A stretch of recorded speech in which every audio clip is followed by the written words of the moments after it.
Hello, everybody. Welcome to Let's Talk Football. My name is John Halpin alongside Chris Palmer. Chris Palmer, Happy New Year, my brother. Happy New Year, my son, and Happy New Year to everyone who watches. Hope everyone had a happy and safe New Year, bringing in the New Year with your friends and family, or doing whatever you felt like you wanted to do. So, Absolutely. We hope you're starting the new year off right. We know we are starting the new year off right.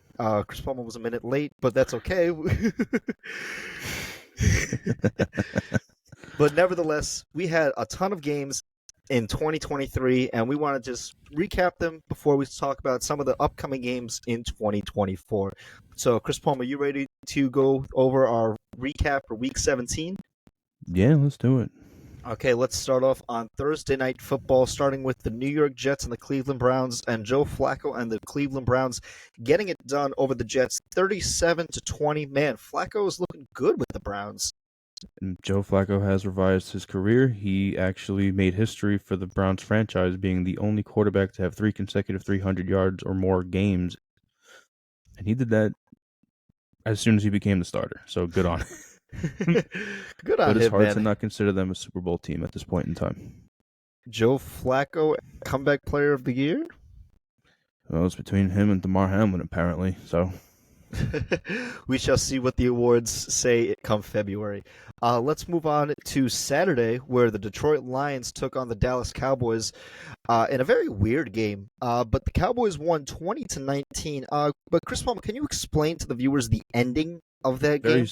very simply, the Lions won that game, and it was a sheer miscommunication from the referees. They had no reason to throw a flag. What the flag was an illegal formation. But what really happened was the referee was being told who was a legal receiver. He didn't care to listen to where the voice was coming from, and he miscued who was catching the ball and who wasn't. It was just sheer negligence on the referees. They manipulated the game. The Lions should have won that game. 100%. And that's the thing is the players did nothing wrong because players have to report to referees who is eligible to receive the ball. And the players did report that, but the refs did not listen. So this officiating crew will actually be barred from officiating any playoff games in this playoff year. Yes, but unfortunately, they are actually refereeing our game this week. Unfortunately, but that's just the way the cookie crumbles, baby. So Unbelievable. let's move on to Sunday's games on New Year's Eve, starting with the Tennessee Titans and the Houston Texans, where the Texans came out strong with a win 26-3. CJ Stroud, welcome back. Welcome back, CJ Stroud, and welcome back, Houston Texans. But it's almost like a farewell to Tennessee and a farewell to Derrick Henry. You know, that's a rough loss. That is, we're going to keep an eye on the Titans this offseason, especially to see where Derrick Henry will go. He is probably going to leave Tennessee, which is very disheartening to hear, but we're going to keep an eye on him for the offseason. Let's move on to Chicago, where the Bears they just dominated the Falcons 37-17. Justin Fields and the Bears, they're getting it done. Should Chicago keep Justin Fields this offseason? Well, the people of Chicago have spoken. They want Justin Fields. You heard it coming through the crowds, and you know what? I believe in Justin Fields. I believe he can get it done. They have two very high round draft picks. Invest. I say keep them. I 100% agree with you. I think that the Bears should keep Justin Fields and invest in them, but be smart with your picks because the Bears, they will be obtaining the first overall pick in the 2024 draft thanks to the Carolina Panthers. So that is something to keep an eye on in the offseason. So let's move on to Baltimore, where the Ravens took on the Dolphins, and it was an absolute blowout, 56-19. Unfreaking believable. That's an unbelievable number to put up at the end of the year. Congratulations on sealing the AFC number one spot. And congratulations on beating off the Dolphins like that. That was a very impressive one. Yes, I was very happy with that win. Um, but I'm not taking anything away from the Dolphins. I still think they are still Super Bowl contenders. Uh, the only thing that they have going against them is injuries. Injuries are starting to catch up with them. So they have a tough road ahead of them, and they actually play the Sunday night primetime game in Week 18 against the Bills, and that will be massive for the Yes, and division, for seeding, for everything. yes, before we move on from the Ravens, I do want to wish well wishes to Tyreek Hill. An announcement came out earlier today that his house was set on fire. His house caught fire. Him and his family are okay, but just hoping all the best because that is a very, very tragic incident to happen, especially right after the holidays. No one wants it to happen ever, but this is a terrible time. Absolutely, and our heart goes out to the Hill family, man. We hope everyone's okay, and items can be replaced, but lives cannot. So it's important that everyone is safe, and we hope that everyone is able to move on from this traumatic event. Well said, Chris Palma. Let's move on to Tampa Bay, where the New Orleans Saints took on the Tampa Bay Buccaneers and won 23-13. Saints still alive in the playoff race. Tampa, they have a win and they're in scenario against the Carolina Panthers Week 18. Yeah, very interesting. Last little breath of life coming out of New Orleans. We both kind of saw the Buccaneers taking this one, but a good show of life. Makes it a little bit more interesting with that division. So, it should be Uh, interesting. Absolutely, and I do want to give a shout out to Baker Mayfield because he's played very well for the Buccaneers this season. Yes. And a lot of people, including us, we were very skeptical on that, but I got to say he fits them very well for what they do. And I just want to give a shout out to Baker Mayfield, just locked in. Yeah, it almost seems like he fits the culture of Tampa like to a T. Mm-hmm. They're a very gung ho, more of a freelance type of team and culture, Mm-hmm. and that's who he is. He's a loose cannon, and I feel like he went into probably the perfect scenario for him as to who he is as a person and as a Mm-hmm. player. So I really hope to see him in a Buccaneers uniform for a couple of years. I hope so too, and that's very well said. He fits their culture very well. Um, let's move on to an AFC East rivalry between the New England Patriots and the Buffalo Bills, and the Buffalo Bills taking care of business against the Patriots, 27-21. A lot closer of an affair than it should have been, but the Bills, big win because now everything is on the line for Week 18. Their playoff hopes, Miami's playoff hopes, seeding, and everything. It's absolutely massive, and full credit to the Buffalo Bills to really pulling themselves together in the middle of the season. Yeah, good on them for picking themselves up from their bootstraps. They were kind of down and out coming towards this week. This was a must win. But again, man, a lot closer than, like you said, it's a lot closer than you wanted. But that comes from the coach of who's on the other side. That's just experience and just what it is. So, and even with that close win, the Patriots took a huge piece out of the Bills. That was a gut punch. Even though they Absolutely. won, that's a gut punch. Absolutely. The Patriots took their pound of flesh, but the Bills would not be denied. But the Bills move on to, again, all the chips in the middle of the table, and I'm excited for that Week 18 matchup. So let's move on to what might be the upset of the week between the Arizona Cardinals and the Philadelphia Eagles, and the Cardinals upsetting the Eagles 35-31. It's funny. A couple weeks ago, we were saying, watch out, they're going to upset someone. And here they did. And here they did. It's crazy that to think. You were saying it more specifically last week. The Eagles give up a lot of yards. In the past 5 weeks, they've been giving up 30 points a game. And if the Cardinals can put 35 on you, you know, there's a lot of question marks going on in Philly the last couple weeks. Mm-hmm. And like we always say, you want to have like at least a little bit of a beat of momentum going into the postseason. Seems like they're kind of hitting a screeching halt going into January. And if they fall on their face, this may be a quick run for them. Yes. So Dallas plays Washington next week, and Philly plays the Giants. Even if Philly wins, it depends on how Dallas does. If Dallas wins against the Commanders, they'll take the second seed because the 49ers have clinched the first seed, and we'll get to them in a little bit. However, if Philly wins and Dallas wins, Philly has to go on the road, probably to Tampa at this point in time. And it's tough because it's tough to win on the road in the playoffs. And Philly was very had the luxury of having home field advantage last year throughout the playoffs, being the number one seed. That it's a lot tougher to win 3 games on the road to just get to the Super Bowl. So Philly, they have really shot themselves in the foot. Their loss of both offensive and defensive coordinator has really changed how they are as a team. They have their defense, man. Again, it's a bottom 10 defense. It's very weird, but their offense is, puts up points. But clearly, if you're putting up 31 points on offense and you're giving up 35 on defense, you're going to lose those games. And Right. Arizona just was like, we will not be denied. We're going to spoil this for you. And Philly, man, it's tough being an Eagles fan right now because there's not a lot of optimism right now in the city of brotherly love. Yeah, and from what it seems, it looks like the locker room is losing a little bit of trust in Jalen Hurts a little bit more week by week. It kind of started about a month ago, when he had a couple of bad fumbles during a game.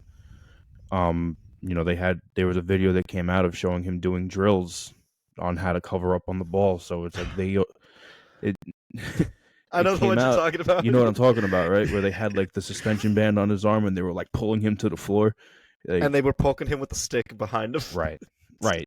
And they were telling him like, look, you got to cover up. So it's showing a little bit of a lack of trust. Yeah, And you can't not trust your quarterback going into January. exactly. Exactly. So Philly, got to get it Got to get together, it man. together. Absolutely.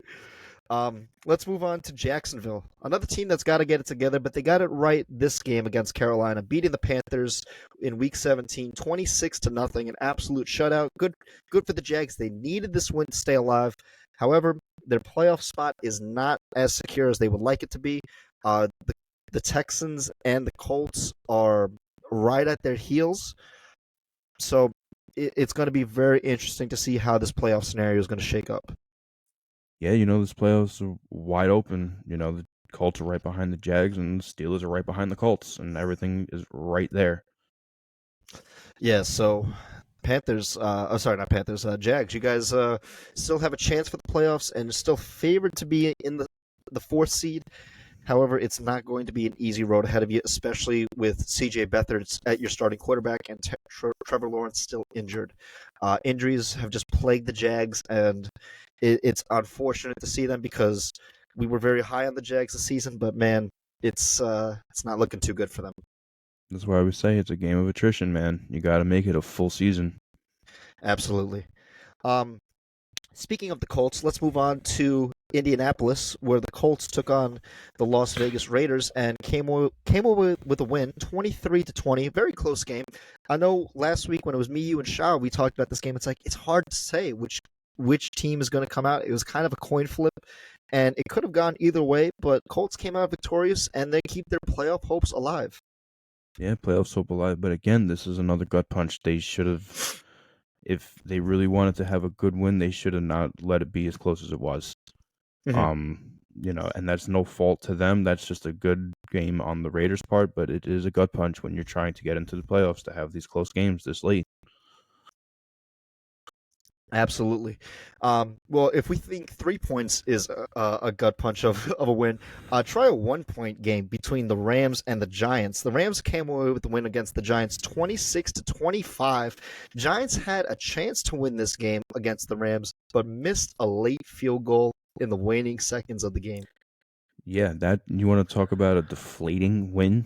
Like that's a win. This is a game that you should have won by 20 or more. When it comes to who you're playing and at what time of the year and everything that's going on, you have so much to lose here. You should not be winning this game by 1 point on the basis that the football needs to go wide left or wide right for you guys to win. That is way too close. Yeah, but the Rams did clinch a playoff spot with the help of your Steelers, and Congratulations to them. we'll get to them in just a second. But the Rams will be in the playoffs at this point. They are the 6th seed, and if the playoffs were to happen today, they would be playing the Lions. Matt Stafford against Jared Goff and the Lions. What a matchup that would be! That would But be cool. there's a lot that could happen. So we'll see how it all shakes up. Let's move on to Washington, where the 49ers took on the Commanders, and it was all San Fran all day, 27-10. San Francisco clinches the first seed in the NFC, so the road to the Super Bowl in the NFC has to go through San Francisco. Yep. Welcome back, Trent Williams, and off to the races they go. We came back this week, and look at what happened. Off to the races.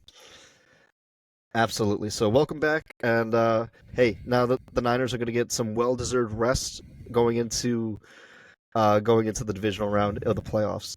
So good on them. Let's move on to Seattle, where your Steelers beat the Seahawks 30-23, staying alive in the playoffs. Mike Tomlin still holds his record for most winning seasons by a coach. Never had a losing season. Still keeps that alive, and the Steelers still stay alive in the playoff race.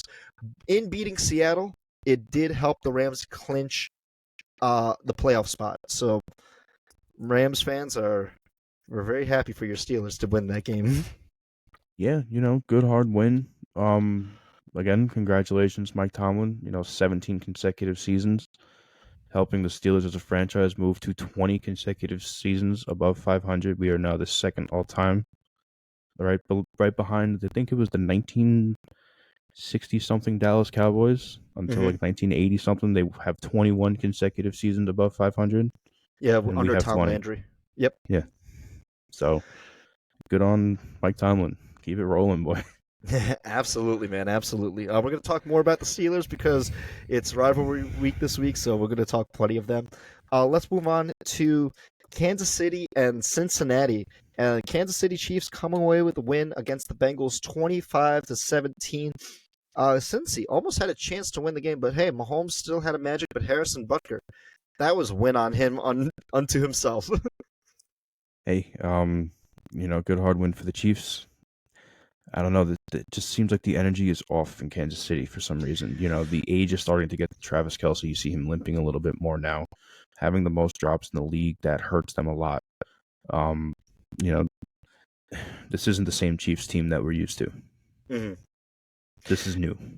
Yeah, you're right. This is not the same Chiefs team that we're used to. And they will not be the first seed, and they will not be the second seed.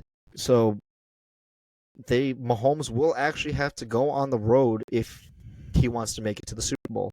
So Chiefs did secure the AFC West, so they clinched their division. They get one home playoff game.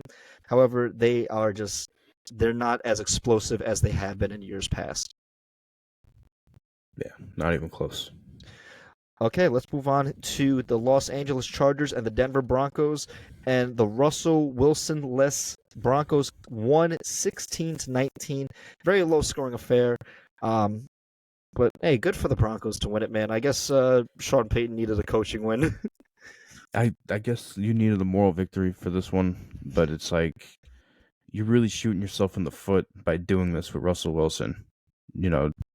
You're cutting off your nose to spite your face. You made the contract, he signed it, and then you told him to recant the contract. He said no, so now you're going to do this.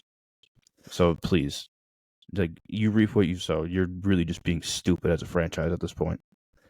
Yeah, it just seems to me the Broncos are being very wasteful in their money, in their use of money. The Walton family, who owns Walmart, bought the Broncos, I think, a year or two ago, and now they've just been trying to just spend money on and hoping that problems fix themselves. But that's not how it works in the NFL. Money doesn't always fix problems. It fixes some, but not in this case. I would expect us to keep an eye on Russell Wilson this offseason because he's more than likely going to be on a different team next year.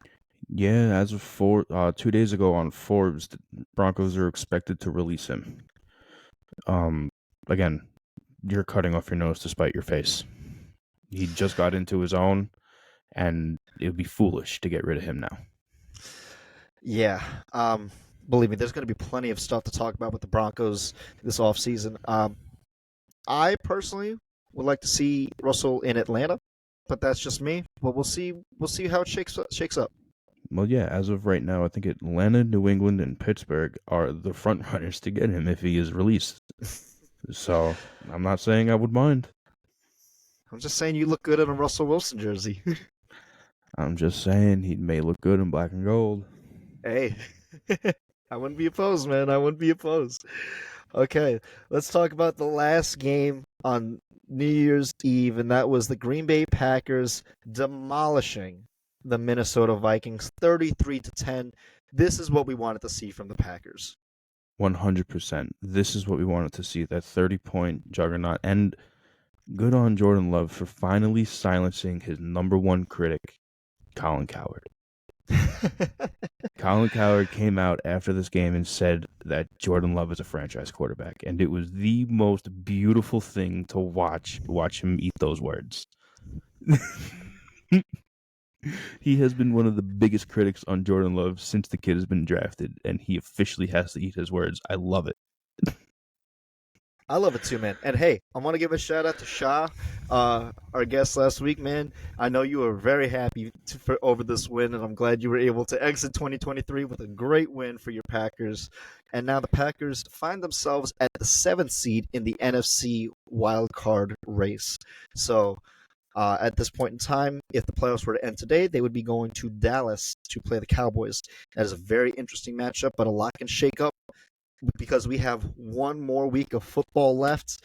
But good for the Packers, man. Good for Jordan Love. Good hard win for the Packers, and I love it. Please just keep investing in Jordan Love and just get better. Absolutely invest. And that's the key to success right there. So anyway, that is our Week 17 recap. So many great games, phenomenal games this to end off in 2023. But we have rivalry week, Week 18 here. Round two. Well, let's start real quick I want to address that it's not just our rivalry. Every game in this weekend is a divisional game. So it's divisional games across the board. But man, you know what it is. If you listen to this podcast, you know what Ravens Steelers means. You know it's the whole episode of Ravens Steelers, and because we live for this. But Chris Palmer, start us off with this. Tell me how important this game is this weekend. Well, I said it in the beginning of this year that looking at the schedule and having us play week, that's what it was going to come down to for one of, if not the both of us, for playoff stipulations. You know, saying this is a must-win game, it's really without saying, because there is a scenario where if we lose, we can still find a way in, but that's not a way you want to make your way into the playoffs. Number one. It's a very oddly specific scenario. Right. So can I just go over the scenarios real quick?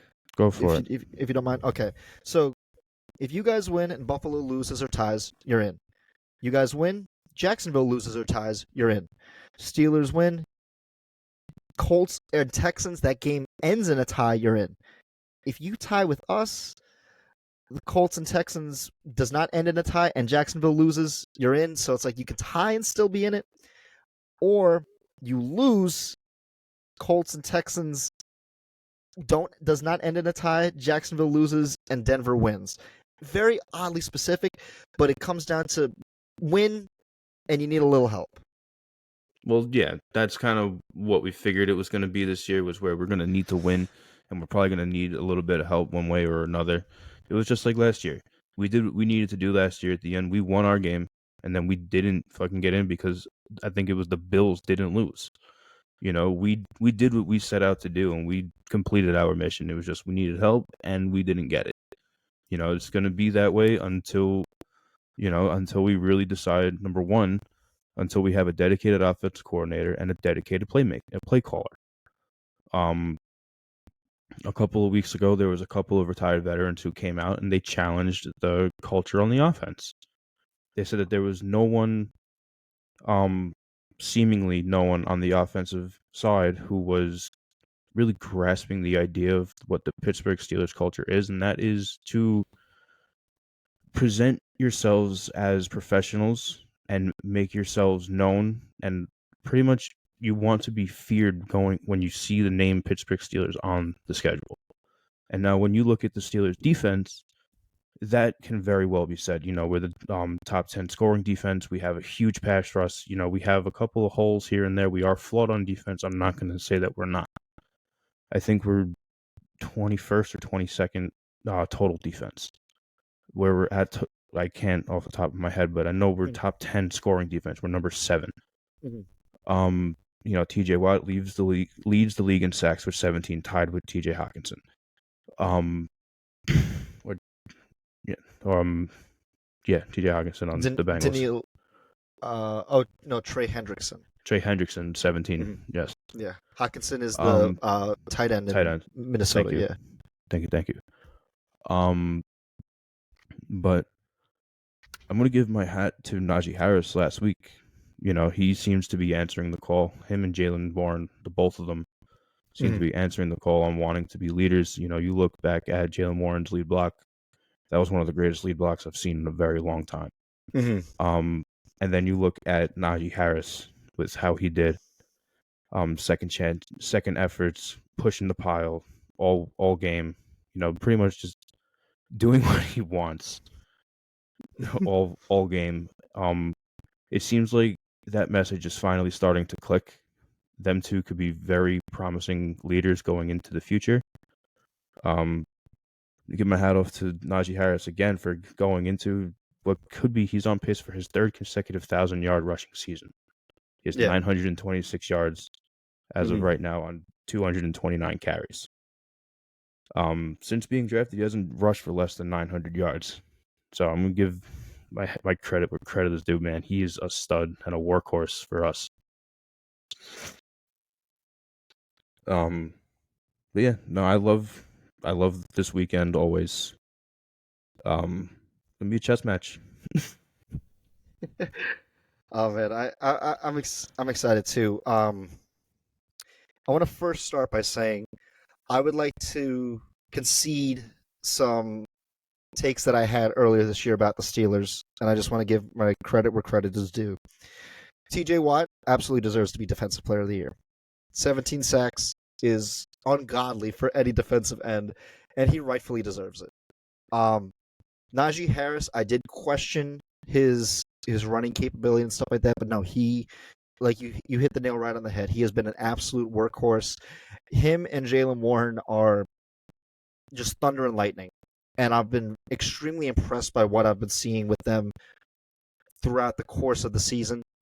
Since kind of being a little skeptical on Najee, I was like, I don't know if he's the guy and stuff. No, but he you called him a bum. I did call him a bum, and I retract that, and I was wrong. I will gladly admit that I was wrong on that. And because he has proven his worth, him and Jaylen Warren have absolutely proven their worth as stud running backs, as again a great tandem duo running back. So again, I want to concede that he's not a bum. Also, Mike Tomlin, again, amazing head coach to continue on his streak of not having a losing season. Obviously, you and I, we've always talked very highly of Tomlin. However, I never thought he was above criticism because of that record. And I still don't think that he's above criticism, but I do think that for any coach to not have a losing season, it's still extremely impressive and just a testament to how well he rallies his team and focuses them and allows them to play every single season, not just every week, but every single season. So I do want to tip my hat off to them. And again, when you look at the Steelers' defense, their offensive defense is night and day. But I want to just go over some stats. So it's so oddly similar to how the Ravens are as a team. So before I get into stats, I just want to just say, just me to UCP. I've actually been watching some like old school Ravens Steelers games like the past couple of weeks, like the 2010 divisional game, the Joe 2010 Pittsburgh Steelers crew. Let's go there for a second. Yeah. I heard this, and it was actually on Big Ben's podcast with Mike Tomlin. He asked what his favorite defense was, right? Mm-hmm. And he gave Tomlin the choice of the 2008 or the 2010 crew.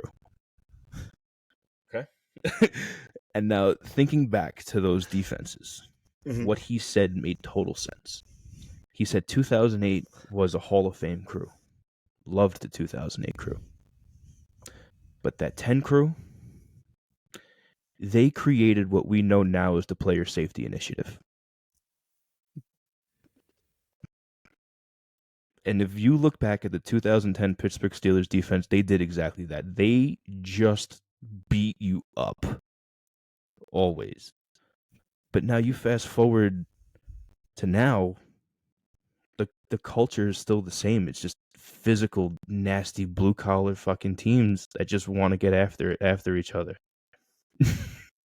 Yeah, man, and it's funny because I've been watching the 2010 divisional game between Ravens Steelers, watching like some other like the was it the 2015 game on Christmas Day where Antonio Brown stretched over the goal line, the Thanksgiving game where Tomlin was on the field, so Oh shit, I remember for that their one too. kickoff. There have been so many great Ravens Steelers games, and I've just been kind of just going through the nostalgia of it, and it's just so great.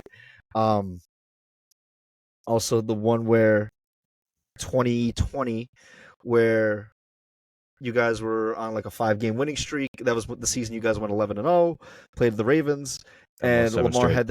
Lamar had the chance to win at the goal line, ran it, and then fumbled at the goal line. And I was like, oh man, I remember this game. Yeah, I remember that.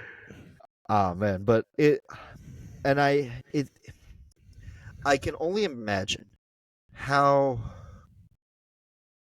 disheartening it must be to like look at those games in with nostalgia and think of like this is what the Steelers were compared to what they are now. Defensively, still amazing. Like the stats for the defense are amazing. It's the offense, man. It's that offense that's just absolutely inept. And I just want to go over just some stats real quick. And there was one in particular that I was really surprised with, but defensive stats. So Ravens have 54 sacks this year. Steelers have 43 sacks. That's pretty damn good. TJ Watt leads the league, 17 sacks. Matabike leads our team with 13 sacks, which is pretty good. Ravens have 26 takeaways for the year. Steelers have 25 takeaways. The Ravens, we average our opponents 16 points a game. You guys average 19 and a half or some shit. Yeah, 19 and a half. Turnover differential. Ravens have a plus 12 turnover differential, highest in the league. Steelers have a plus 11 turnover differential. Yeah, we're right there. We're right there. And so it's like the Ravens Steelers comparison is right there. The difference is that offense. And that's the big difference right there, because the Ravens, we average 29 points a game. Steelers average 16 points a game. Well, yeah, but that's expected. Again, you guys had a great transition from Joe Flacco to Lamar Jackson. Mm-hmm. I gave credit where credit was due the last time we spoke about it. I'll give it again. You guys being able to completely overhaul your playbook and entire play scheme to be 100% form fitted for Lamar Jackson in the matter of what seemingly was an off season. Because the day in 2018 when he became a starter, that team was ready for him. It was ready for him to succeed. Mm-hmm. And that was going from Joe Flacco, who is one of the better pocket passers to ever touch the field, to a total read option quarterback who can throw the ball. I'm not going to say he can't. I was one of the first people to shut the fucking people up when they said he couldn't, because he could. He threw for 40 touchdowns the year people said he couldn't throw, which was 36, wild. if I'm not mistaken. Something crazy like that. Yeah. But even still, he threw for fucking 35 touchdowns. You're telling someone he can't throw the football. You're wrong. Mm-hmm. So, but he's a read option quarterback. So to completely overhaul that, hats off. We're having a little bit of a tougher time finding the replacement of Big Ben. But that was expected. And then it was the problems with Matt Canada and his playbook, and then having, as of right now, again, we don't have a dedicated offensive coordinator. We're still running interim, and we still have an interim play caller. Yeah. So until those two holes get filled, we will not necessarily put many points. We have shown potential that we can be a 27 to 30 point team. We've shown glimpses of it. I don't expect that to be the norm right now. That's something to hang on to for once things are more developed. Mm-hmm. This is we're at like step 2 of the rebuild. Step 1 was drafting a quarterback. Step 2 is figuring out if he's the guy or not. And usually the way you do that is you bring in a veteran that he can learn under. And as of right now, the only veteran he has to learn under is either Mason Rudolph or Mitch Trubisky. And the veteran out of the two of them is Mason Rudolph because he's been there longer only. That is the only reason why he is the veteran, is because he's been there longer. Since 2019. Right. And the issue that falls there is I saw an article that was actually pretty disheartening when it comes to Kenny Pickett. He didn't suit up last week because he, quote, refused to back up Mason Rudolph. And Really? it's that really like, and that right. And that's very disheartening to hear. Yeah. It's very surprising to hear him come out of like a character like that. But if one thing holds true when it comes to Pittsburgh, we said it when we got rid of Juju Smith-Schuster. No one's hostage here. If you don't want to be here, you don't have to be here. But if you're going to be here, you have to be a part of the program and be willing to make the sacrifices you have to make the program move forward. So I hope whatever wild hair got up Kenny's ass that week, he got it out of his system and he's ready to get back in the program, because that's a quick way to get yourself outside looking in. Yeah. I really hope that was a bullshit article that I read, but it came off a Bleacher Report, so I don't think so. Yeah, that's very, very disheartening to hear. Can I give you a stat of Kenny Pickett? Go ahead. So I was just kind of looking this up, and I was like, well, Mason Rudolph's been there for a while. I have stats compared Mason Rudolph to Kenny Pickett, and Okay. so Kenny Pickett's played 25 games. Mason Rudolph's played 20 in his 4 years under the Steelers. So Kenny Pickett has about 4,400 passing yards. That's pretty good for 2 years. Like for 25 games, that's pretty solid. Sure. Right. Mason Rudolph in 20 games has 2,900 yards. So it's less, right? But the stat that gets me is Kenny Pickett is 13 for 13. 13 touchdowns, 13 interceptions. Mm-hmm. Mason Rudolph, 18 touchdowns to 11 interceptions. In less games than Kenny Pickett, he has obviously less yards, but he has more touchdowns. And I'm just like, oh, man, really? Yes. Well, you also have to understand that Mason Rudolph also had Antonio Brown to throw to. He had no, he didn't. Antonio Brown left when Kenny Pickett when Mason Rudolph started.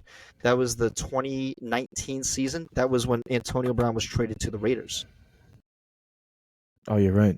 So he still had who do you have? He had Zach McDonald, he had Juju, he had Chase Claypool. Mm-hmm. And he had, I believe it was not Calvin Austin, James Washington. Jesse James? No. Jesse James was one of our tight ends, and Vance McDonald. Mm-hmm. You know, I wouldn't say that's, again, more talent. It's not necessarily a stacked team, but it was a more. I can't even say it was more, because that was right around the same time Matt Canada came in, so it was just, I don't know, it's a coin flip, because I don't know. It's tough to really make a narrative out of that, and I'm not making a narrative. I'm just kind of saying what I saw on the stats, and it seems that since Kenny Pickett has been your starting quarterback, touchdowns have been very hard to come by, and that's the issue. And I completely agree with you that the biggest holes you need to fill are your OC and Our play um caller. and your play caller. That's priority number one for and one and two right there. Boom. So this season didn't for me personally.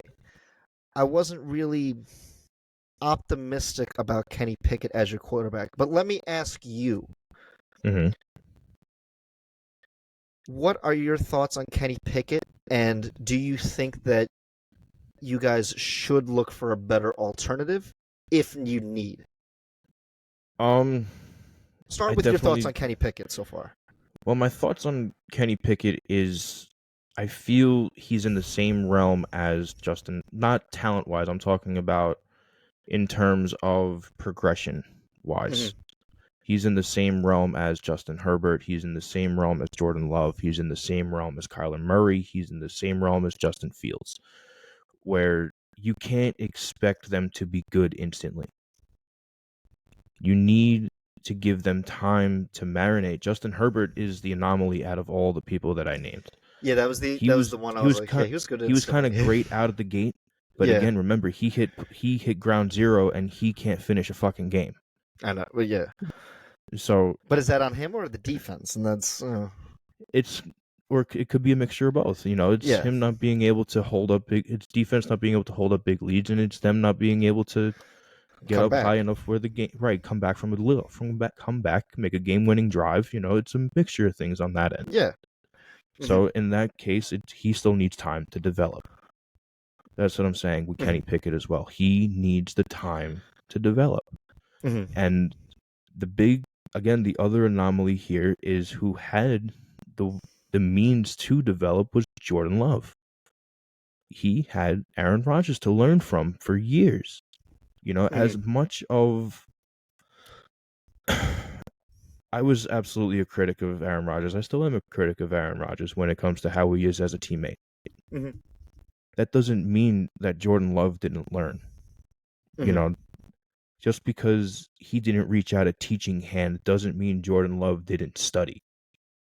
It shows that he was able to study from a Hall of Fame caliber player right in front of him 7 days a week for 3.5 years straight. Hmm. And it shows now. And to me, that's what Kenny Pickett, Kyler Murray, Justin Fields, that's what they need. They need a veteran to learn from. Hmm. Um, do I feel Kenny Pickett is the guy? I would sure fucking hope so. He does have a lot of talent. He has a lot to offer. He can offer a team a lot. Do do I think we should look for a contingency plan? Not in the draft. Look elsewhere. Look among the league. Again, we're a front runner to grab Russell Wilson, and I would not be mad at that for a multitude of reasons. Again, he has completely found himself again in Denver.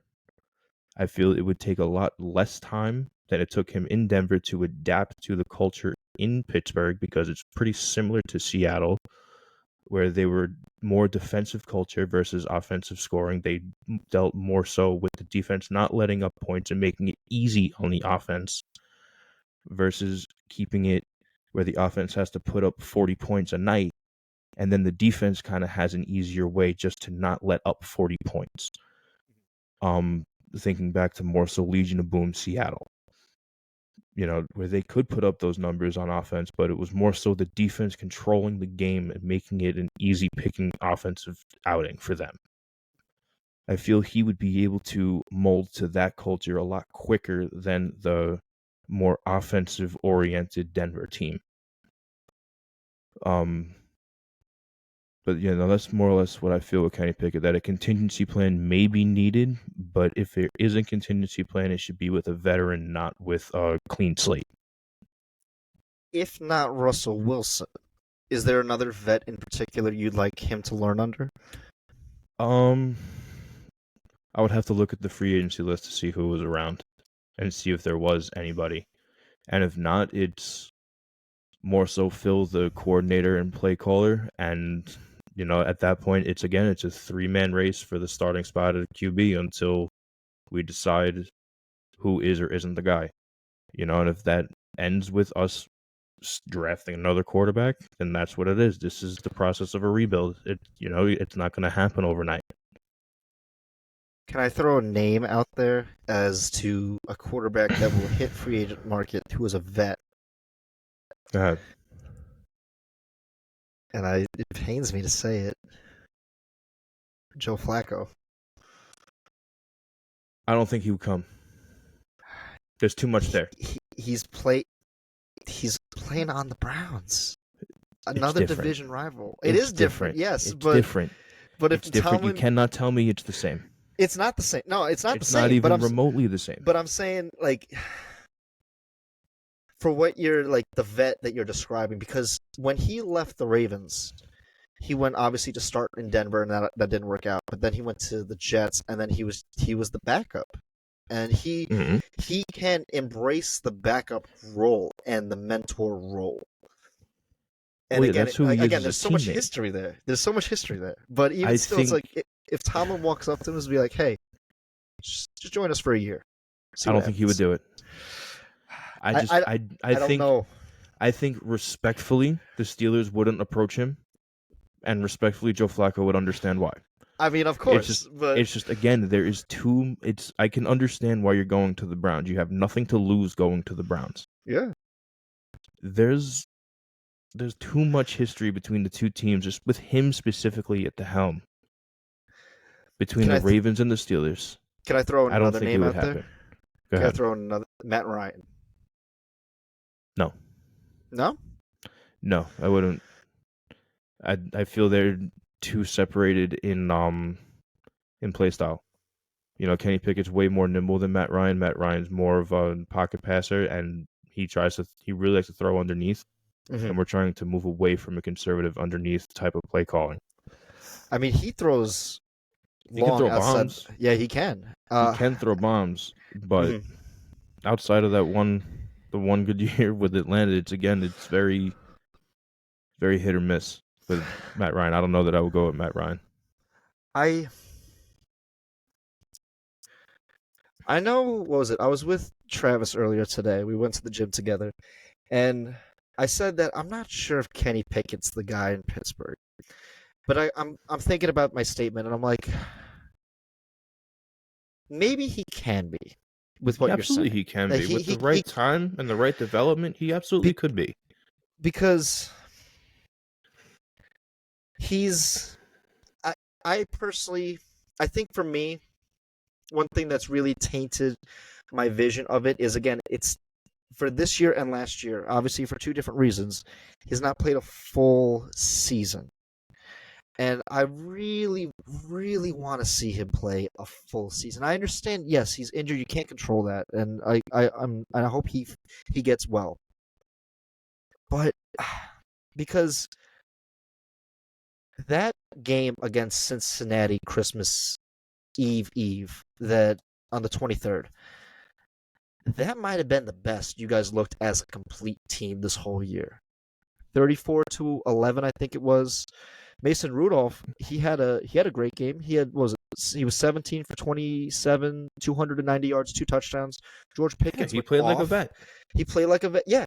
And I'm like, man, I wish that was Kenny Pickett at the helm.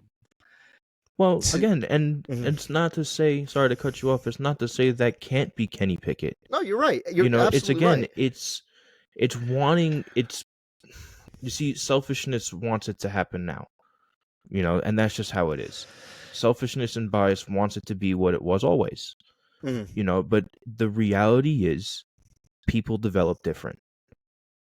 And You're he's right. going, absolutely. it's just simply enough. He's going to need more time than just about everybody in the league. He's going to have to work harder because he's in one of the hardest divisions.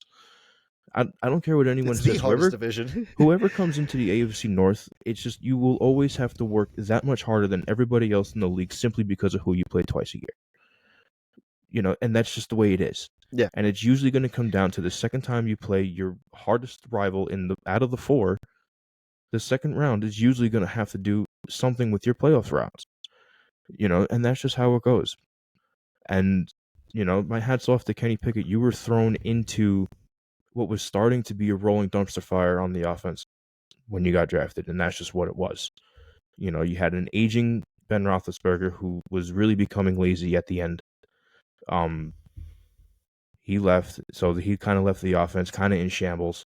You come in, Matt Canada's still fucking hoisting up a number 30 offense with this conservative play scheme. Fast forwarding into this year, you have, again, your offensive coordinator coming out saying that your offense is not suited for a 4-quarter game. It's ridiculous. Whilst taking no responsibility for that matter, which is completely asinine. So again, the right step was getting rid of him, and now everything's an interim. It's just now take the deep breath, find those pieces, and develop. I'm probably going to be one of the most patient Pittsburgh Steelers fans to watch the development of this offense. There's going to be a lot of angry people around for the next couple of years who say they're Pittsburgh Steelers fans. They're going to say a lot of beautiful things. There's going to be a lot of colorful things being said. Who should be gone? Who should be fired? Who's the problem? Who is this? Let it happen. We are historically one of the most successful franchises ever. And Tomlin has proven he's one of the best coaches to ever lead a team to Correct. He can lead a team to winning, to just success. To success. We are one of the most successful franchises of all time. Shut the fuck up and let the process happen. Shut the fuck up.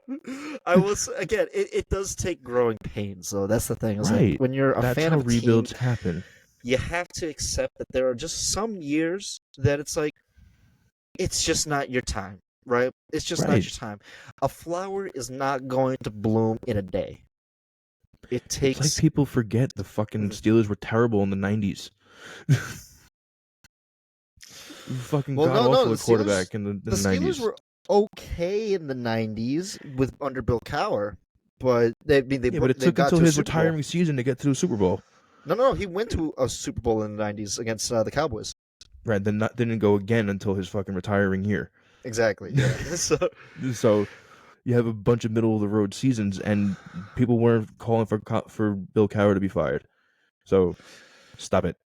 I think for the Steelers, and again, because I've been watching a lot of the old Ravens-Steelers rivalry, and I'm like, part of me, it's like, I want you guys to be at that apex again, because then games like this game are just absolutely colossal, where, say we didn't run away with the division, and it comes down to this, right? Right. It would be that much more important if, like, the AFC had to go through Pittsburgh or Baltimore. And believe it'll me, be there again. It will be, absolutely. And again, it'll happen. But and you and I, again, we still you love want these it now, games. and I'm ready for the process. And I think, you know what I mean. Yeah, and I think my last concession is, like, I will concede that, as a Ravens fan, I will concede to join you in being patient with the Steelers in the process, because again, part of me wants that now, but I would be like, no, because it takes time. You want it to be right. You can't expect, because listen, when it comes to a historic franchise, historically, again, the Steelers just know what they're doing. Having 3 coaches since the 70s, they obviously know what they're doing. Yeah. When it comes to coaching, when it comes to scouting, when it comes to drafting, everything works. So you just have to let it build. You have to let it build on itself, and the foundation will always be there for the culture of Pittsburgh. Again, we're not afraid to trim fat because we're historically great at picking up skill players.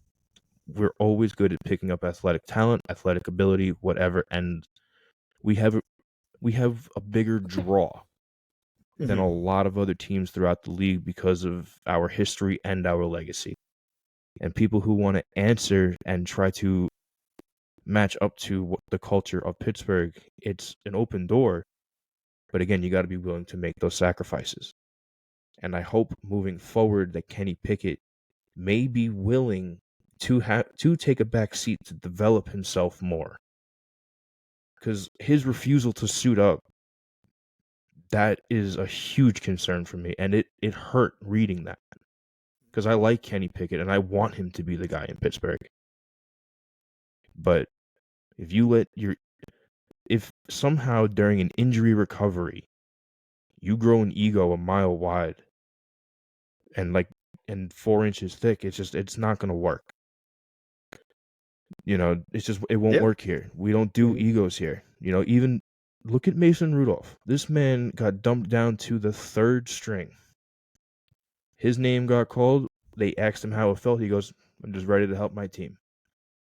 That is how all 52 people have to be for it to work right. If you have one person that's saying, "Hell no, because I'm going to be a backup," we don't need you here. Yeah. And I hope that was an anomaly with Kenny Pickett. I gotta say, and just to piggyback off what you said, and believe me, you said it so well, and I commend you for your take on the Steelers, because obviously you're with the pulse of the team. Selfless teams succeed. If you're playing for your brother next to you, then you will, no matter what you do, you're going to be successful. If you're playing for yourself, you're not going to be as successful. But if you're playing for the person next to you, we're in this together, that's a successful team. And listen, it's understandable when you're the same position. You're watching your job go. Sure. But you got to look at it bigger than yourself. Number one, you're already under contract, so you're getting paid regardless, whether you see the field or not. Yeah. I looked it up earlier in the year. If you are on from 1st to 3rd string, whether you see the field or not, you still get a game check. Yep. It's 4 and under that don't get game checks unless they see the field. Mm-hmm. So, Kenny Pickett, if you were going to be number 2 and you didn't see the field, you still get your game check. So you shouldn't have done that, number 1. So again, we say it all the time, it's a full team sport, and that goes a lot deeper than just being on the field. Mm-hmm. It's being there, being ready to fill in the hole when you need to, being there for your teammates as they do well and as they don't do well, as they struggle. Past couple weeks, you've seen a lot of frustration come out of George Pickens. And the one thing that hurt a lot was watching no one go over to him and being like, "Yo, cut that shit out." Like, number 1, we're on national TV. Keep your fucking head up. Number 2, now this one really rubbed me wrong when it comes to Jaylen Warren. I love the block he made. Before he made the block, he made a comment about his teammate. He made a comment about George Pickens giving up on a play where it was blatant. He blatantly didn't go for a block. And he goes, "If it was me..." That was Deontay Johnson, actually. It was Deontay Johnson. Yeah. Right. So he made a comment saying, "If it were me, I'd make the block, but we're different players." That's not a comment you make about a teammate. Yeah. That's something that you two settle in the locker room. Mm-hmm. That's something that gets settled by a leader and a captain. And again, that was when the whole idea of the culture on the offense was kind of withering away. But again, now I feel with the consistency of Najee Harris doing what he does, he's the centerfold to be a really, really solid leader. You think? I mean, is he the leader of that team, or do you think he can be the leader of that team on offense? I'd say at this point, that's where it's leaning. As of right now, there is no stapled leader on the offense, and that's where we're falling short. Mm-hmm. It's pretty damn well obvious that the leader on defense is TJ Watt. Of course, yeah. But again, hats off to the second best player on our defense, which is Joey Porter Jr. And it's not fucking close. I know, he's been great. He's been phenomenal for you guys this year, and he's bought into the culture, and he's bought he's TJ Watt and Mika Fitz and everyone, all those vets were like, learn. And Patrick Peterson. Patrick Peterson. Just learn. And it's it's weird because it's that disconnect between offense and defense. Like the defense is like Super Bowl caliber defense, right? But the offense is still developing.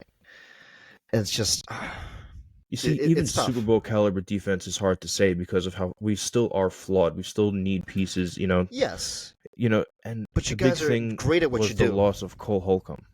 Mm, That was the biggest loss that we had this year, losing Cole Holcomb, because he was really becoming um a silver starred linebacker in our middle core.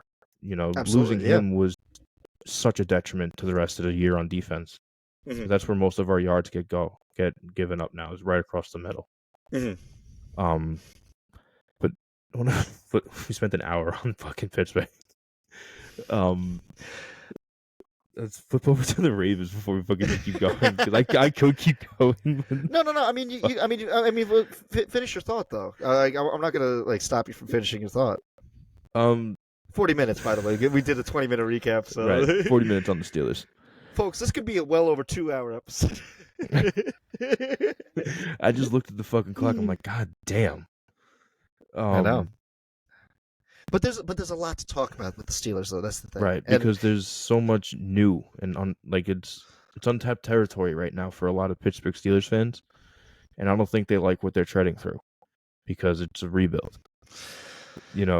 But as long as the constant stays true, is that the message will be sent from Mike Tomlin that this is why we're here. We're here to compete and we're here to succeed. And as long as that gets heard and it gets, I guess, it has to be embraced. The offense is hearing it. The defense has embraced it. mm-hmm. Where if we play together, we're going to win. But the offense has to get it together. They have a lot of talent, but they have no one to gear that team as of right now. But I hope it's Najee Harris, because he's really starting to impress me. Him and Jalen Warren, man, they're both. I just love that duo between the two of them. Both have over 1,000 scrimmage yards each. It's just they're a great duo, and that's something you can work with. And I want to give a shout out to their offensive line. They have gotten better I will as the say, season has gone. moving Broderick Jones from left tackle to right guard was probably the smartest move we made Oh, this absolutely. entire season. Mm-hmm. He is such a lockdown guard, but that comes from being such a versatile lineman. He has over a 90% block win rate as a rookie. He's a lock, dude. He's so good. And he was a great, amazing pickup for you guys too. And that's the thing, is making the right decisions in the off season. That's going to be the key to your success, because a couple years ago, you and we talked. You need offensive line help. The offensive line help is there. It's now solid enough where it's not your weakest link. We still It's have one problem specifically on the offensive line, and that's Okorafor. He's our right tackle. mhm. He's good, but he has it's a below an 85% run block percentage rate. And I believe his pass blocking is at like an 87. So it's not terrible. He's a better pass blocker than he is a run blocker. Mhm. But it's when we're a run heavy offense, we need you to be a better run blocker at more points than not, and that's Yeah, leaving Broderick Jones to take on double teams a lot. yeah. Well said, man. I will say I give you a lot of credit for just like putting everything like in a very clear, concise message for not only our audience but also just Steelers fans, where it's like, look, patience, patience. It's all it It's gonna takes is a little bit of patience and a little it's bit of gonna take respect for time. what's going on. Absolutely, it's gonna take time. Trust the process. Things will get better for You know, Pittsburgh. we're going to see a lot of ugly things. We're going to see a lot of unacceptable things. And that's just the way it goes. You got to remember, these kids are fucking 23 and 24 years old playing Yeah. against 32 and 33-year-old grown-ass men who have been in this league 6-7 years. So they have that going against them already. Mm-hmm. We're one of the youngest teams. We're one of the youngest offenses touching the field every week. think our average age is 22 and a half. which is nuts. It's like crazy throughout to the think entire about, offensive roster is 22. which is just nuts. But that's the reality of it. That's just the reality of just the evolution of the game. Right. Old That's players just the leave, process new of it. players come in, and you have the proper mechanisms in place to be successful, and especially when you have Mike Tomlin leading the helm. I just hope that him and all your other upper upper executives just make the right decisions come March, April, May, June, July. Just because those decisions, and you and I, we've talked about it before for various other teams. The decisions you make in those months will impact how you play from September to January. Something that I've been keeping in the back pocket. You know who actually reached out to Pittsburgh for the offensive coordinator position? Who? Byron Leftwich. He reached out before we got rid of Matt Canada, saying he wanted to come on and be our offensive coordinator. Do that. Please do that. Do it. Please get Byron Leftwich up. Please do that. Like, you want to watch a total 180 when it comes to offensive progression? Put Byron Leftwich in an offensive coordinator, please. A proven Super Bowl winning offensive coordinator. Right. Has reached out to you, offering a helping hand? Please. Yeah. Make it happen. Do it, please. Make it happen. Whatever you need to make happen, make happen. Make it. Sign it. He sign it, let it happen. Oh man, I love it, mate. Again, we almost talked like 40 minutes on the Steelers, mate. Let me ask you this. Let's just flip it back to the Ravens right now, God. just briefly. I don't know. You tell me what about just the Ravens? Because right now, like, we didn't really talk about the Ravens a lot because they're in the spotlight right now. Right. They've been in the spotlight for the last couple weeks, and so it's like, here we are, man. I mean, right, here we are. Well, first off, again, hats off to you winning the number 1 seed in the AFC. Congratulations to Lamar Jackson on an unbelievable last 2 games. His last 2 games have been absolutely unbelievable, and I do feel he belongs in the MVP conversation. mm-hmm. With that, do I feel he should win it? No. I'll stand firm on that. I still believe Tyreek Hill should be winning the MVP. I will also stand on the hill that if a quarterback wins the MVP title should be changed to best quarterback in the league. Simply because they're not going for the most valuable player anymore. They're going for the best quarterback in the league. Because there's 2 players in 2 separate positions that are far more valuable to their team than any quarterback in this league right now, and it's not close. Tyreek Hill, Christian McCaffrey. Mm-hmm. But again, hats off to Lamar Jackson, who is having a great starting career. You know, he has a 72% career win rate. He has 62 wins under his belt since 2018. The one thing that always concerns me, is his playoff record. 1-3. Yep. And, you know, right around now is when, again, attrition starts to set in. Playing in the weather. That's when all that shit takes into account. Mm-hmm. I think you guys clinching the number 1 seed is the best case scenario for Lamar Jackson. With that having home field advantage and the bye, that sets you guys up in a very good position to succeed in the postseason.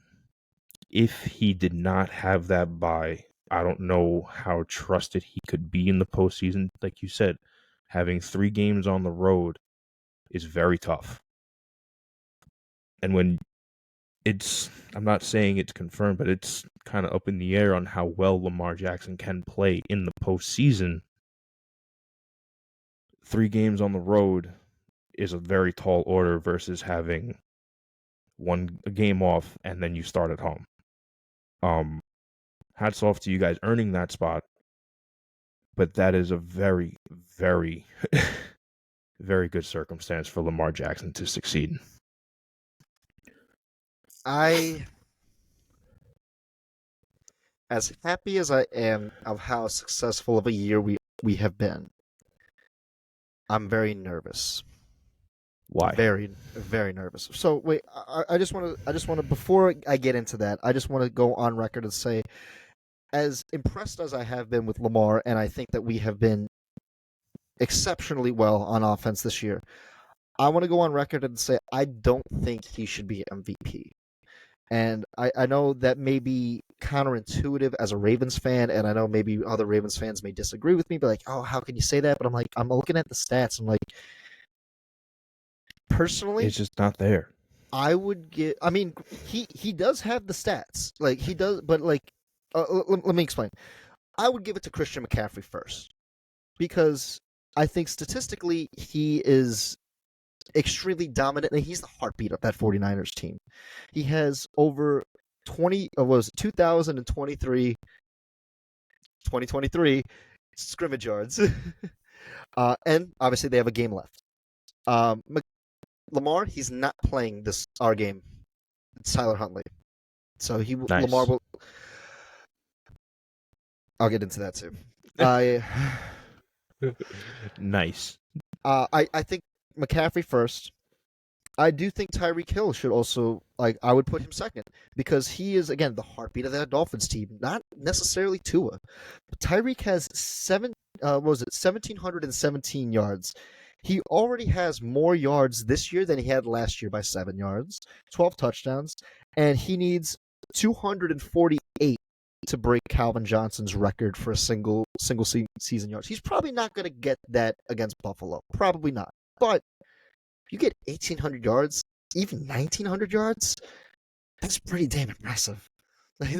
That's really impressive for a wide receiver. And I think that both of them, when you think of like most valuable player, it's like what the player means to the team. And McCaffrey is the engine. Tyreek is the heartbeat. And then I would also put Dak.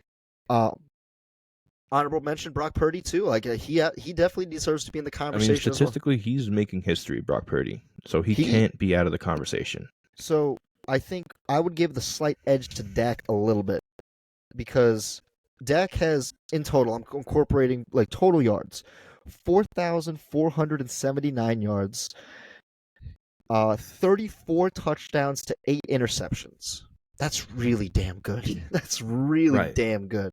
Brock Purdy, 4,424 yards, so just like 50 less. 33 touchdowns, 11 interceptions total. Right. That's but it's the one stat that always surprised me this year with Brock Purdy. I'm sorry to cut you off. Is he's at 9.9 yards per attempt when he throws. And the only time that a quarterback has thrown for over 9 yards per attempt, they have won the MVP. I know, and it's nuts too. I still think, yes, did he have a bad game against the Ravens? Yes, he did. Of course he did. But does that mean that he should be out of the MVP conversation? Absolutely not. He should still be. And that's why I would put those 4 guys ahead of Lamar. But Lamar, he has, in comparison to quarterbacks, he has the most total yards combined. Because when you talk about Lamar, you have to combine both passing and rushing. You have to put his legs in, right? Yeah, so he has 4,499 yards, 24 passing touchdowns, 7 interceptions, 5 rushing touchdowns. He leads our team in rushing yards with 821. Gus Edwards, I believe, has 740 something. So he leads. He has 762. 762. Thank you. So Lamar, and again, Lamar is just, he is the Ravens, and that's what I've been saying this whole year. It's like we are as far as Lamar is going to take us, and I'm fine with that because I totally have faith in Lamar, and since he's been on the Ravens, I have not been have I been critical of him? Yeah, there's some games I just have not liked, and I will admit that he's not, again, the best, but man, when he has those games where he just looks untouchable. Right. He just looks like he's just the best player on the field. When he played against the Niners, he was the best player on the field, which was insane. When you think of the Niners, it's insane. Like, they have so many Well, that was when your amazing defense players. got 5 turnovers that game, right? It was, yes, but man, but even still, on offense, he was moving. He was Well, yeah. moving. Um, I just want to revert to San Francisco for just 1 second when it comes to Christian McCaffrey being that engine. I will always and forever say, but I will always and forever say, the piston that moves that engine is Trent Williams. Oh, absolutely. I Without 100% agree with that too. without Trent Williams, Christian McCaffrey is not what he is in San Francisco. That one, I will stand on that hill. I will stand on that hill. But when it comes to Lamar and his total purpose yards, again, hats off. But when you have 20% of your playbook that's designed for you to run, that's what you get. Yeah, You know, it's the same thing absolutely. and the one thing I'll always say the Ravens have been good at, they're good at hiding plays. They're very good at hiding plays. They're very mocking up, like, fake read options one way and then they roll out to the next. Yep, You know, they're very good at fake reverses. They're very good at double reverses. They're very good at the fancy trick plays. And that's a hats off to Harbaugh. absolutely. You know, um, again, you know me, I have a lot of respect for the Ravens when it Hmm. comes to them as a franchise. Um, my forever concern will be the dependence in Justin Tucker. You know, um, I know you and I we agree to disagree on the dependence of it this year, Hmm. him this year. He is on pace to have one of his highest career attempts this year. He leads your team in points. Hmm. I believe it's with 160 some odd points. It's almost double the second place with Gus Edwards when Hmm. it comes to points. Um, he has 18 game winners in his career. Yeah. You know, um, that to me, that again, that's just a genuine concern. If now again, just hear me out in a more of a holistic sense. Hmm. What do you call from the leeward 47 to the end zone? What is that What? considered to you? Like when the Oh, offense is driving yep. and they break the plane of the fifth, what's it considered to you? Tucker territory. Right, right. Yep. So if your mindset is once you cross that plane, we have that safety net Hmm. just in case. When does that become a detriment? When we can't When cash it. does it? Well, when you When can't we catch can't what, the cash touchdown or the touchdown. Yeah. right? But when does it become? It doesn't really matter if we get the touchdown or not because we have a damn near automatic field goal kicker, and he is our scapegoat now because he has the I most say points on our team. scapegoat. Well, he does have yeah. He does have the most points. Again, it's just being so. In years, yes, I'm not disagreeing that in years that we haven't been relying on Tucker. That's why, again, he's what he is. This season, I don't think we have been as reliant on him, and that's yes, we have. He has a lot of points, but he doesn't have the most attempts by teams. Like teams have taken more attempts than him. I do see what you're saying. Yes, because when if we're just relying on Tucker to get us points, that's not going to win us games, say in the playoffs. There's only been one game this year where he's basically won us the game, Well, yeah, that and that game was the goes without Titans. said. That Right, was the that game Titans goes game. without Yeah. saying. Hmm. But I'm just talking about more in a holistic sense. Again, statistically, he is on par to have one of his highest career attempts of the year. Hmm. I think he has 36 attempts so far. His career high was 41, I believe. Then after that, it's 40. So he's Hmm. already the third highest in his career. Hmm. So it's above average. It is higher. It is less reliant than last year specifically, Hmm. but it is higher than most. That's Hmm. all I'm saying. Okay, I see what you're saying, and I completely respect what you're getting at too. I just personally don't. think that we are as reliant this season. But again, in years past, absolutely, I'm not denying that because there have been so many games where he's just won us games. Right. um, 18 game winners, it goes without saying. oh yeah, there's compilation videos of it, and believe me, I've watched those compilation videos. I watched them too. I think for me, what makes me nervous is 2019, where Lamar had an amazing year, amazing offensive performance, defense was doing good, and we rested. And we rested Too week much. 18 against the Steelers, week 17 against the Steelers, because that was before the additional of the game. We rested. And then we had the bye. And then the Titans came to town. And Lamar had his worst game of the year. Right. And I don't like that he's not playing this game. I want him to play a half this week. I understand the concern of like, yes, you don't want anyone to get injured and everything but that goes every game too. You don't want any injury can happen any game to anyone anytime. I don't want rust because right. You don't want fatigue to set in.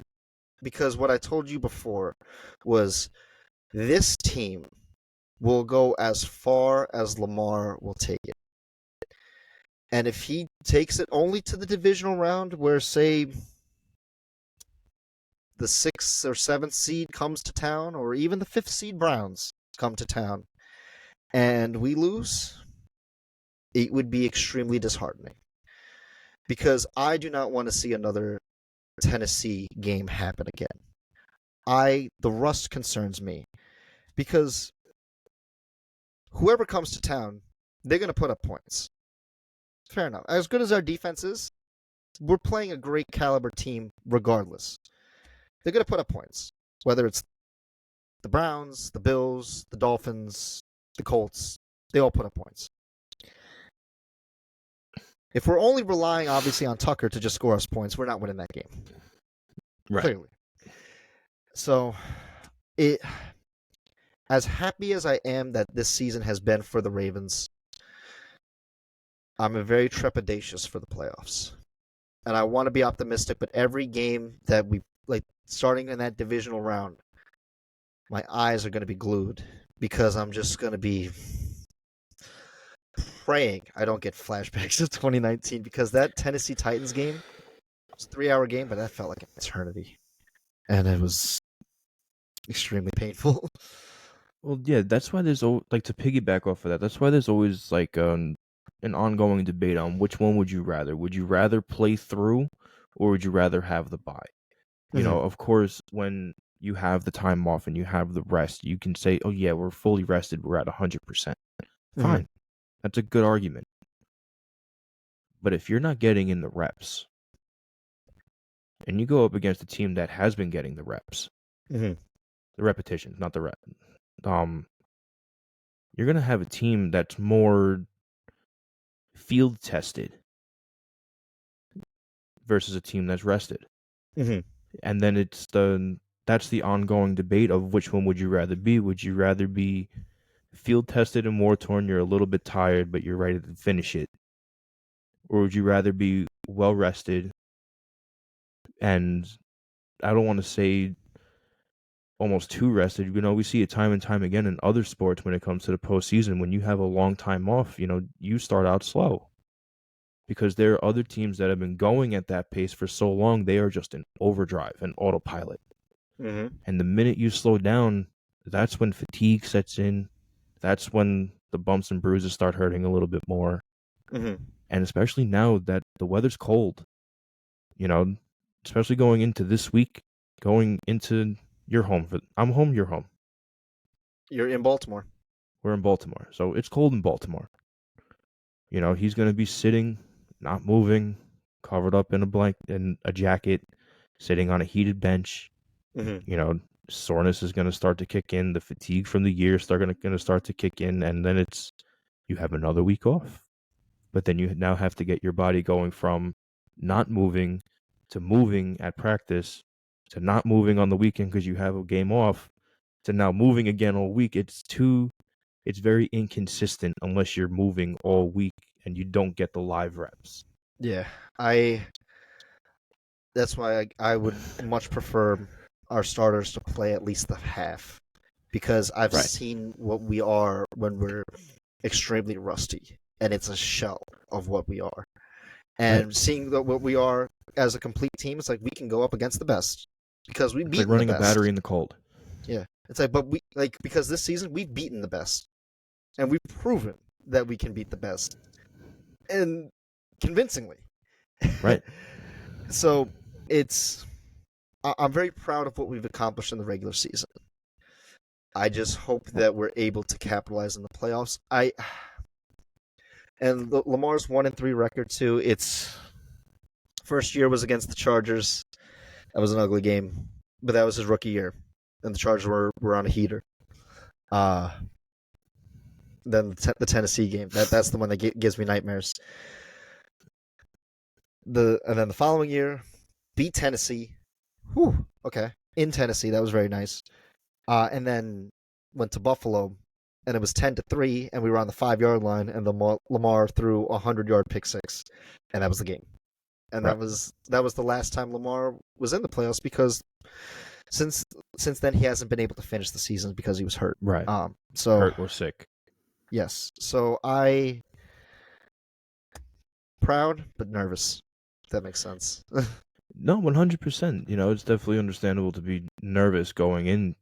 This is one of the hardest playoff brackets to come across football, especially now with the extra wild card team, with just how competitive the AFC as a conference is. The entire conference being split by half a game all season. I know it's nuts. It's just nuts. It's almost unheard of. It happened last year too. That it's just, and this is just what it seems like it's going to be in the AFC, where it's just everything is split by half a game to a game, and that's it. Yeah. So you fall a step behind, you're fucked. Hey, a team just needs to beat us by one, and that's all it takes. Right. And I'm hoping for the best, because if we win that divisional round, the AFC title game's in Baltimore, and that's never happened before. Right. So that all the times that we've been to the AFC title game, it's been away. So we've never hosted one. Right. So that'd be a very absolute treat. Last thing before we move on to the picks, I just want to just clarify on Tucker's attempts real quick. I'm looking right now. He 36 for the year this year. Highest last year was 43. Then he has 37, 40, 41, 39 in other previous years. But I would expect those 36 to probably go to 40 this week, because against the Steelers, it's probably going to be a very low scoring affair, and I would expect Tucker to see the field a little bit more. Right, so he's on pace to have the second career high, more or less. It's high, third or fourth, but yeah, it's high. Yeah, but we'll see how it happens. But even still, man, I'm excited for this week, though. Hey, man, it's another chess game, another one in the books. Absolutely. So, with that being said, Chris Palmer, you ready to make some picks? Well, yeah, let's make the picks. Go ahead. Let's make some picks, baby. And let's start with our game, because that's the Saturday night game at 4:30. Yeah, the Saturday matinee game. The matinee, baby. So Mason Rudolph, Tyler Huntley, Chris Palmer, who you got? Forged by fire, baby. Here we go. I respect it. Hey, if you guys have any chance, it's definitely this week, because obviously no Lamar. So I'm taking my Ravens, though, because I think Harbaugh's going to get the troops to rally, be like, "Hey, you got us earlier in the year. We can't let you do it again." Right. So I'm taking my Ravens. Let's move on to the second Saturday game, which is the Houston Texans versus the Indianapolis Colts. Huge playoff implication. Chris Palmer, who you got for this one? I'm going Houston, man. Return to CJ Stroud was last week. I'm going to give the double down game. We can give it to Houston. I like it. I'm gonna go Houston too, man. Stroud is a difference maker, Hmm. and I think that He plays like a veteran. he's been ahead of schedule. The Texans have been ahead of schedule this entire season, and for him to be back this time of year, it's huge. And not skip a beat. hmm So I'm gonna take the Texans as well. Um, but I know your eyes are going to be on the AFC South regardless because it's huge playoff implications. Sunday's matchup, Jaguars Titans. Who you got for that one? You kind of want the Titans to win I because that helps your Steelers, but what do you Yeah, think? no, I have to go with the Titans on this one. You know, and honestly, I feel like they could win it with the absence of Trevor Lawrence. You know, the Jags are kind of really they hurt themselves. They're hurt right now, and the Titans are kind of again they're fading away. But maybe they can take one on the way out. Yeah, I'm gonna go with the Jags on this. I just Ryan Tannehill started for them last week. Uh, Oh or God, not started, but like he came into the game. I think something happened with Will Levis. I'm not entirely sure. Titans just look like a mess, and at least the Jags, like they know that Beathard is going to be their starting quarterback. We know what we're going to get with CJ Beathard, but I'll take the Jags over the Titans. okay. Minnesota and Detroit. Who you got for this one? Give me Detroit at home. They are going to be one pissed off team because of what happened last week, and I feel bad for the Lions. I mean, I feel bad for the Vikings going into this game. Man, Minnesota, you had my heartstrings earlier in the year when you were winning games, but man, you guys are a mess right now. Give me And they Detroit. are about to walk into such a den. It's not cool. And the Lions still have a lot to play for too, because if they win, Cowboys lose, and Eagles lose, they get second seed. Right. Right. So that's big. That's huge. So I'm going D-Town as well. Atlanta, New Orleans. Winner stays alive depending on the Tampa Carolina game, but loser eliminated. Who you got? Give me New Orleans for home field advantage. That's pretty much it. You know, again, they're both of these teams. You never really know who you're going to get. Mm-hmm. So give me home field advantage on that one. I'm taking the Saints as well. I just think that they have a little bit more explosive power than Atlanta, and Atlanta's not been very good on the road. So I'm going to take New Orleans in this one. Jets and Patriots, the Belichick Bowl, baby. Who cares? The Who Cares Bowl. This should be the Pop Tart Bowl right here. Oh This my should be the Pop God. Tart Bowl. The Apparently loser the of this Pop-Tarts game should be knocked into the XFL. Apparently the Pop Tarts mascot is not edible. I found News that to out me. the hard way. Give me the Patriots, but it's not going to be pretty. Yeah, I'll take the Patriots too, man. I mean, Bill Belichick on his last way out, he's like, "Fuck you guys, I'm gonna get you guys a win." Okay, let's move NFC South back to the South. Tampa Bay, Carolina. I'm going with the Bucks. I'm guessing you're gonna go with the Bucks too. Shit. Yeah, I'm gonna go with the Bucks, but it's like Panthers with nothing to lose. Maybe they could play spoil. Maybe they could just do that little bit and bump the Bucks down to 8 and 9 and knock them out of the playoffs. Oh man, they could play spoiler, but we'll see. We'll We'll see. see.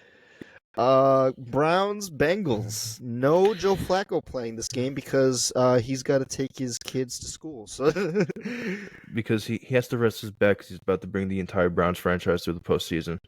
pretty much. So true though. I'm still gonna take the Browns. I trust that defense a lot more than I trust anything that has to do with the Bengals playing a division game right now. Man, Bengals haven't won a division game all year. oh yeah, that's right. Yeah, because we swept them. You swept them. And the Browns are about to sweep them too. Give me the Browns. I did not know that, but give me the Browns. Right, they haven't won a division game all year. I have no reason to think they're gonna beat anybody in the AFC North right now. Chris Palmer, what's the phrase? Fuck the Bengals. Fuck the Bengals. Fuck you Fuck guys. them. Fuck them bumcats. Oh man, let's go to the NFC North. Let's go to the NFC North. Chicago or Green Bay? Who you got? Oof.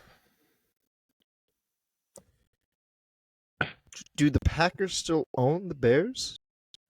You know what? I'm gonna go with the Bears, and I'm gonna say they're gonna finish the year on a 3-game win streak. Ooh. If they win, they would finish the season on a 3-game win streak. That would I really think fuck the Packers in the playoff it would standings. fuck the Packers, and again, it would turn the spotlight onto Chicago as to what the fuck is actually happening over there right now. You know Shaw watches this, right? Yes, I do, and I love him to death. But here's the thing: I can talk unbiased about the Packers with him, and he knows that I sense something in Chicago. I know, man. I'm gonna go with the Packers. As much as I like what the Bears have been doing the last couple games, think of the teams that they've been playing. Atlanta. I don't know who else was that prior, but I think Green Bay is definitely better than the caliber of teams that they've played, and the Packers have everything to play for. Especially Jordan Love. He's been proving himself this year. So I'm going to go with the Packers. Shaw, I got you back. Okay, let's move on over to the NFC East. Cowboys, Commanders. I'm going to go with Dallas, and I think they clinched that second seed. Who you got?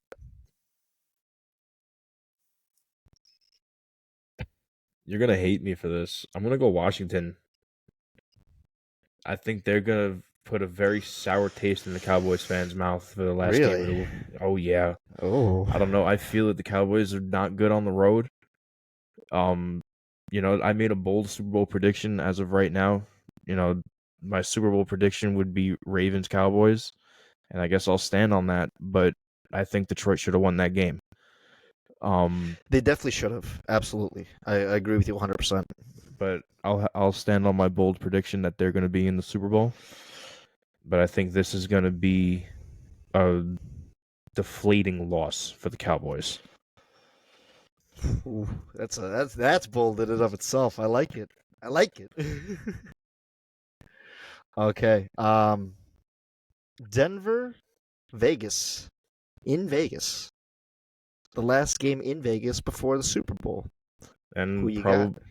I'm going to give it to the Broncos. So, this is probably going to be Russell Wilson's last game dressed as a Bronco. Is he playing? He might not. We may have actually already seen his last game as a Bronco, but That's what if I he think. does, That's what I think, man. I think that we saw his last game as a Bronco. I'm that going would be Raiders fucking on this one. wild. Give me the Raiders. That would be Let fucking me wild. let me get some zesty Raider action this Sunday in Vegas. Eagles Giants. The second time they play in 3 weeks. Who you got? Give me the Eagles. Hopefully they turn it around. But again, a team with nothing to lose and a team with everything to lose. Who plays better? I know, man. That's a great way to put it. I'm gonna go Eagles, man. They need this. They need this against the Giants. So give me the Eagles, man. Seahawks Cardinals. Who you got? Give me the Seahawks, but don't sleep if the Cardinals play spoiler for Seattle. I'm actually going to pick the Cardinals to be spoiler for Seattle. Seattle's been kind of struggling as of late. Their defense has not been that strong, and Arizona's like, fuck it. We got a bad we got case of the nothing to fuck lose. it's not. Yeah, exactly. So I'm gonna go with Arizona. Let's stick to the NFC West with the Rams going to San Fran. I'm not sure if they're going to be resting starters. I would maybe assume some starters, but who you got for this one? Well, it's all contingent on if the starters play or not, but I'm still going to give it to the 49ers because of home field, and they are just such a fluid machine. I don't think the Rams, who are just skating and they're struggling again for a playoff spot, Mm-hmm. I don't think they're going to match up to the 49ers. Yeah, I'm going to go with the 49ers as well. It's mostly the coaching mismatch where Kyle Shanahan just knows how to scheme up against Sean McVay. And I'm going to give it to the Niners on this one. Let's go AFC West with the Chiefs and the Chargers. Who you got? My gut says pick the Chiefs, but it's a lot harder to say the Chiefs this year than it's been in a long time. I know. So give me the Chiefs, but again, I wouldn't be surprised if the Chargers played with the chip on their shoulder. They have nothing to lose. Man, I think this game is the first to 20. And it's weird to say that in a Chiefs game. But give me the Chiefs. That Chargers defense is still not that good. And I think Pacheco's back. Just give it to him. Just give Pacheco a healthy dose of running the ball. Well, yeah, his receivers can't catch the ball, so. Exactly. As your receivers are struggling this year, leading the league in drops and everything. So give me the Chiefs. Reluctantly, give me the Chiefs. But now we move on to the big Mamba Jamba. The Sunday night primetime. All the cards on the table. The Buffalo Bills come to Miami to play the Dolphins. Winner gets second seed. Loser drops to potentially sixth. Chris Palma, I ask you, who you got? This is Give me big. Miami. Give me Miami. Again, I don't have a lot of trust in the Bills. Everyone keeps trying to sing their song, but they're too reckless for me. They're too reckless for me this year, and I understand Josh Allen is that guy when it comes to touchdowns, but he's also that guy when it comes to interceptions. He's the modern day Brett Favre. Exactly, and Brett Favre only got there once. So I can't trust that. Man, this is tough right here. This game is huge because so much playoff implications on the line. Miami's worked so hard this year, and it just could just be dashed in just this game. And I'm sorry, T, I think it is. Give me the Bills. 2 reasons. Injuries. That's been really hurting Miami the last couple weeks, especially on defense. Mm-hmm. And momentum. Bills have that momentum. Miami, they have everything. That was a really deflating loss for them last week because there was so much on the line. And now it just doubled everything that was on the line last week to this week. T, I'm sorry. I'm going to go with the Bills on this. And it's tough. It's really tough. All right. That's good, though. Yeah, I like it. But there you have it. That is our Week 18 picks. That is the final week of the regular season. We want to say thank you to everyone who's been watching this season of Let's Talk Football. We've had so much fun this regular season, and we cannot wait to get into the playoff matchups. Chris Palmer, what would you like to say to everyone? Yes, just another big thank you to everyone who watches. And like you said, please leave a like, a comment, subscribe. And if you are interested in having an interview with us next year, please either contact myself or John. And we will be sure to set up a game that you would enjoy to talk about with your team. If you just want to come on, just let us know. Absolutely. We look forward to talking with all of you, and we look forward to talking about the playoffs. So join us next week for our wild card edition of Let's Talk Football. Until then, we will see you then. Thanks, guys.